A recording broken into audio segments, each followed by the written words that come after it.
Hello guys! Welcome po sa Encourage 888. Ang reading na ito ay para sa entertainment at personal reflection lamang. So gamitin lamang yung mga mensaheng tutugma sa iyong situation. So ngayon titingnan natin kung kaninong energy itong mapipick up natin. So be open-minded po, hindi halos lahat ay makaka-resonate. Salamat po sa mga nagsusubscribe, sa mga bumabalik. Thank you po. Start na tayo. Give it a message. Kaninong energy to?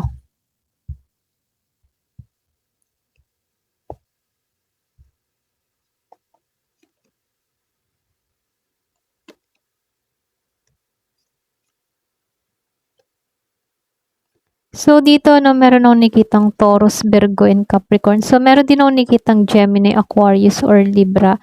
So, meron din akong nakitang Aries, Leo, Sagittarius, Scorpio, Cancer, or Pisces. Halos lahat nandito, Pero, malakas dito yung Earth and Fire sign.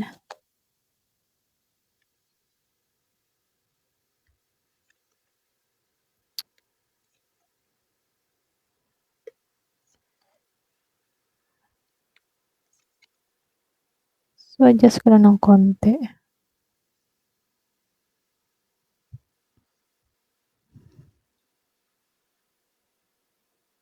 So, dito,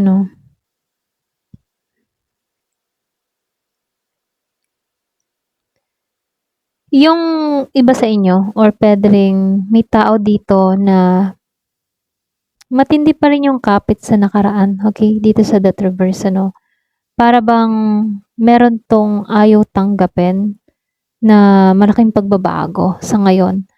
So, nakikitaan ko dito, pwedeng meron tong mga problema pa rin na kinakaharap. Maliban sa problema sa connection, meron din tong problema kinakaharap pagdating sa stability. Okay? Kumbaga, meron tong problema sa family or commitment or pwedeng sa long-term stability. So, yung iba sa inyo meron lang nakikitang ganong tao or pwedeng meron kang person na ganito yung situation. So, lumalabas hindi siya mapakali dito. Sa Four of Swords reverse, pwedeng itong taong ito hindi to makatulog ng maayos or pwedeng balisa palagi, hindi siya mapakali, para bang gusto ng tao nito kumilos pero alam mo yun, pagod pa rin yung isip, ganon. Ganon yung energy niya. Kasi dito wala siyang alam mo yun, wala siyang balance sa kanyang emotion. Kumbaga, mahirap siyang makahanap ng, alam mo yun, simpatsya sa iba. Para bang mahirap siyang magtiwala, ika nga, no? Kumbaga itong taong ito, hindi basta-basta nagtitiwala. Kaya dito, wala siyang mapagsabihan ng kanyang mga problema, okay? Para bang sinusubok tong taong ito ngayon, nahihirapan siyang balansehin yung emosyon niya. Para bang meron tong mga kinakaharap na problema sa panahon ngayon, okay?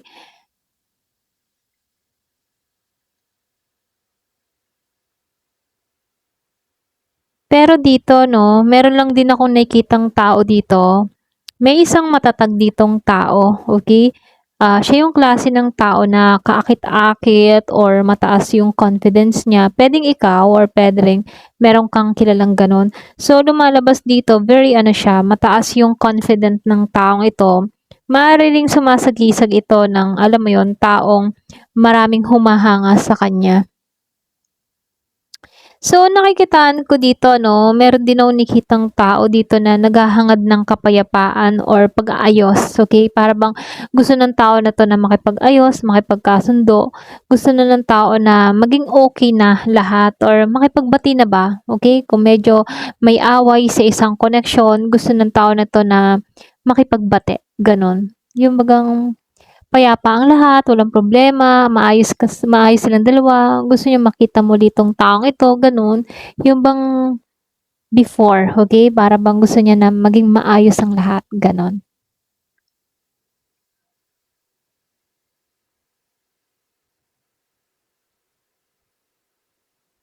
So, meron akong nakitang lumayo dito sa Eight of Cups. Para bang tumalikod siya sa isang sitwasyon na hindi na siya masaya. Yung iba sa inyo, puwedeng energy mo 'to.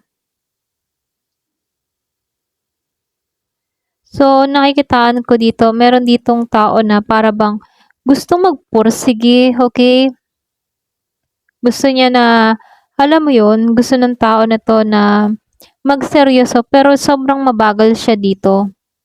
Pero itong taong ito, meron akong nakikitang gustong kumilos or meron siyang gustong kausapin, pero pinag-iisipan muna kung kikilos ba siya or mananatiling mag-isip muna, gano'n. Medyo alanganin 'tong taong ito, ha.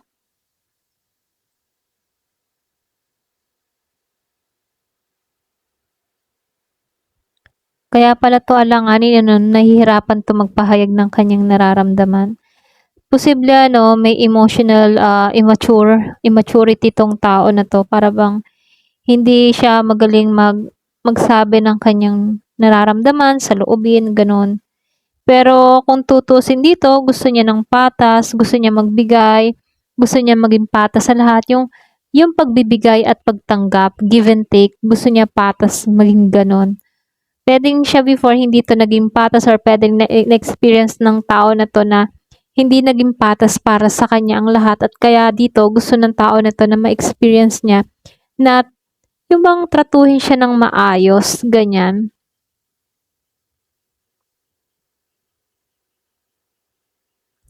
Kung tutuusin ano, dumaan 'to sa masakit na pagtatapos dito sa Ten of Swords. Merong masakit na nangyari. Pero iniwasan yung malaking pagbabago dito 'no. So, merong mga katotohanan na dapat harapin, pero yung isa sa inyo para bang hindi kayang harapin yung isa, gano'n. Para bang naduwag sa isang sitwasyon or naduwag sa confrontation, ano. So, dito 'no, para bang hirap siya mag-balance. Kung tutuusin itong taong ito, hirap siya mag-balance ng responsibility or mga responsibilidad, gano'n. Hirap siya mag-balance sa gano'n, then nahihirapan din siya mag-balance sa kanyang emotion. So, dito, lumalabas dito na hindi balanse. Pero gano'n pa man, kahit nahihirapan 'tong tao na 'to, pilit itong nagpapakatatag or puwede ring pilit niyang, tinutulungan yung magkaroon siya ng self-control. Pilit niyang kinokontrol yung kanyang sarili dito, okey? Pero kahit may mga gano'n ano, itong taong ito gusto niyang maging okey. So, may away na nangyari, ha. So, meron akong nakikitang puwedeng may nasabing masasakit na salita or, merong nabanggit ano na kung saan itong tao na 'to matindi yung pagsisisi na nangyari dito, okey? Puwedeng meron siyang mga nasabi, pero merong nagsisi kung bakit nasabi yung mga yon. So, meron akong nakikitang sobrang nalulungkot or nagdadalamhati sa mga nangyayari. So, meron akong nakikitang sobrang ano, nasaktan siya, ganyan.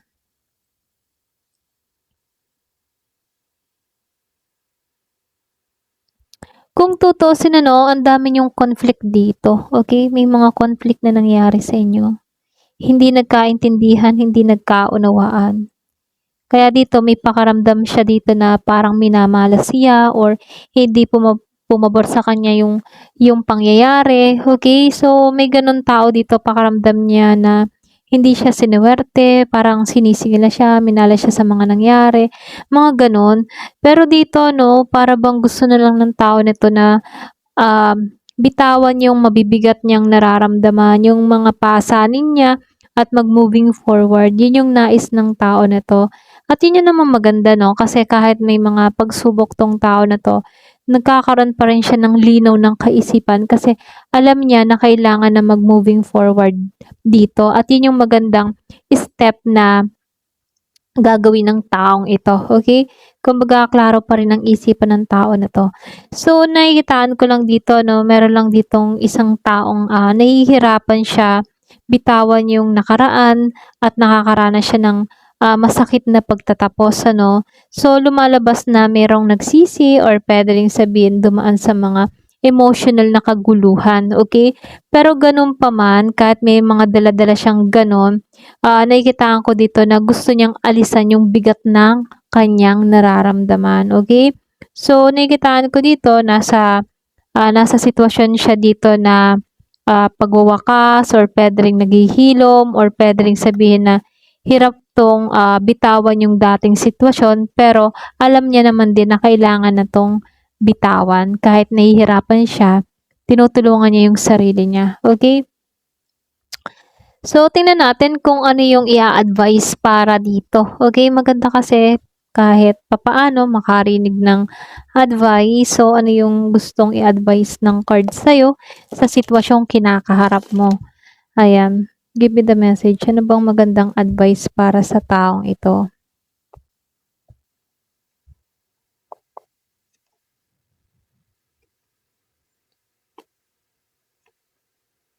Wow. So, maganda naman ang lumabas at lumabas yung star. So, dito, no, yung pinaka-advice sa'yo, kumbaga, no, kailangan mong humanap ng balanse sa sitwasyong kinakaharap mo, no, okay? Kumbaga, hayaan mo na yung mga nangyari sa nakaraan. Kung ramdam mo nakakaubos to ng energy, so ito na yung time para bitawan yun. Kumbaga dito, no, sa Emperor Reverse, huwag pilitin yung mga bagay na wala kang control. Alam mo yun? So, iwasan mo yung pagiging, mapilit or pagiging stricto sa lahat. Okay? So, kumbaga dito, kailangan mong palayain din yung sarili mo sa mabibigat na nararamdaman mo dito. So, dito, no, sa Four of Cups, kumbaga minumungkahi lang dito na buksan mo yung isip mo sa mga bagong opportunity na parating sa buhay mo, okay? So, huwag kang mag-focus lamang sa mga disappointed na nangyari sa yung nakaraan or sa mga hindi pa mangyayari, ano, huwag kang ma-disappoint, okay? Kahit may mga negative kang na-experience, kumbaga part yan ng buhay na kailangan nating harapin sa pang-araw-araw, ano? Hindi kasi laging positive yung dumarating. May time na negative din yung dumarating pero kailangan natin pa rin maging matatag, ano? So dito, no, sinasabihan ka dito, no. Kumbaga, wag kang mawala ng pag-asa. Kumbaga, piliin mo yung positibong pananaw sa buhay. So magtiwala ka magtiwala ka sa sarili mo at meron ka ditong magandang direksyon na paparating. Kumbaga, kailangan mo lang magtiwala palagi sa sarili mo. Kasi merong pag-asa may pag-asa pang naghihintay sa'yo.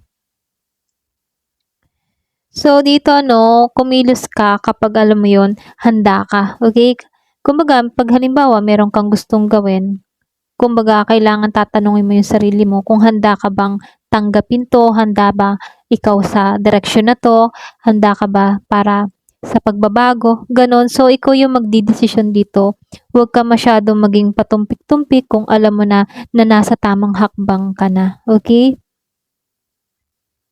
So, dito, no, sinasabihan ka dito na ito na yung time para bitawan mo yung bigat na pasanin mo. Hindi mo kailangan dalhin ang lahat, ano. Kumbaga, hindi mo kailangang akuin yung mga lahat ng problema o responsibilidad na kinakaharap mo. Okay? So, nakikitaan ko dito, kailangan mong maibalik yung balanse ng buhay mo. Okay? Bitawan mo yung mga control na sa tingin mo hindi na nakakatulong sa'yo or hindi nakakapagpabago sa'yo. Okay? Maging bukas ka sa mga bagong opportunity, okay? Kumbaga, sinasabihan ka dito na huwag kang matakot, ano? Huwag kang matakot sa mga pagbabago, okay? Kasi nakikitaan ko dito, kapag tumating kasi yung tamang direksyon, ito na yun okay? Kasi lumabas itong the star, ito na yun. Kumbaga, merong pag-asa.